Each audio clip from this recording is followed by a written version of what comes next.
चीन की बराबरी कर रहा भारत विज्ञान में महाशक्ति बनने की ताकत। विदेशी मीडिया ने की मोदी सरकार की तारीफ।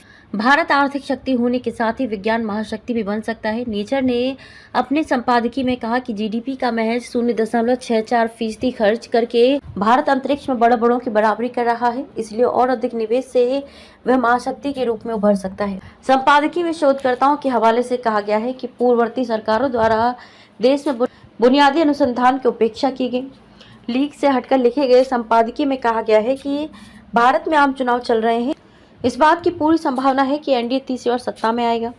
वह दशक के आखिर तक भारत को तीसरी बड़ी अर्थव्यवस्था बनाने में सफल होगा। इसके अनुसार विज्ञान के क्षेत्र में महाशक्ति बनने के लिए अनुसंधान प्रणाली को अधिक स्वायत्तता की जरूरत है। भारत सरकार व्यवसायों को अधिक योगदान देने के लिए प्रोत्साहित करके विज्ञान व्यय को बढ़ा सकती है, जैसा दुनिया के शीर्ष देशों ने किया है। सरकारी आंकड़ों के अनुसार वर्ष 2021 और 22 में भारत मात्रा के हिसाब से दुनिया का तीसरा सबसे बड़ा दवा उद्योग था और सस्ती दवाओं और जेनेरिक दवाओं का अग्रणी आपूर्तिकर्ता था। दुनिया भर में कोविड महामारी से लड़ने में उसकी भूमिका अहम रही। पिछले साल भारत चंद्रमा पर सॉफ्ट लैंडिंग करने वाला चौथा देश बना और दक्षिणी ध्रुव पर उतरने वाला पहला देश। उसके पास दुनिया के सबसे बड़ा रिमोट सेंसिंग उपग्रह भी है। अनुसंधान उत्पादन में भारत दुनिया में तीसरे क्रम पर। आंकड़ों की माने तो संयुक्त राज्य अमेरिका और चीन के बाद अनुसंधान और उत्पादन के मामले में भारत दुनिया के सबसे समृद्ध देशों में से एक है।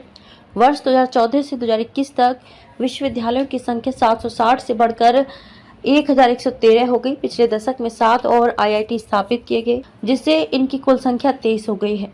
2 नए भारतीय विज्ञान शिक्षा और अनुसंधान संस्थान भी स्थापित किए गए। अब विचार करें कि ये लाभ उस देश द्वारा हासिल किए गए जिसने 2020 और 21 के दौरान अनुसंधान और विकास पर अपने सकल घरेलू उत्पाद जीडीपी का केवल 0.64% खर्च किया। यदि नई सरकार खर्च को बढ़ाती है तो भारत इस क्षेत्र में बहुत कुछ हासिल कर सकता है।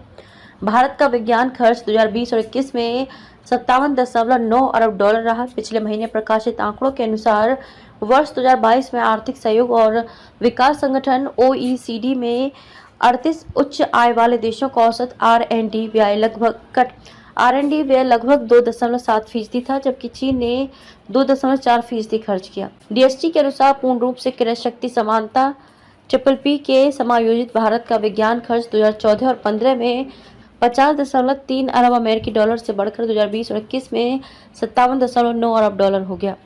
PPP विभिन्न देशों में किसी मुद्रा की क्रय शक्ति का माप है। वर्ष 1991 में आर्थिक सुधार लागू होने के बाद R&D खर्च में भारत की हिस्सेदारी लगातार बढ़ी, जो 2009-10 में सकल घरेलू उत्पाद के 0.82% पर पहुंच गई थी।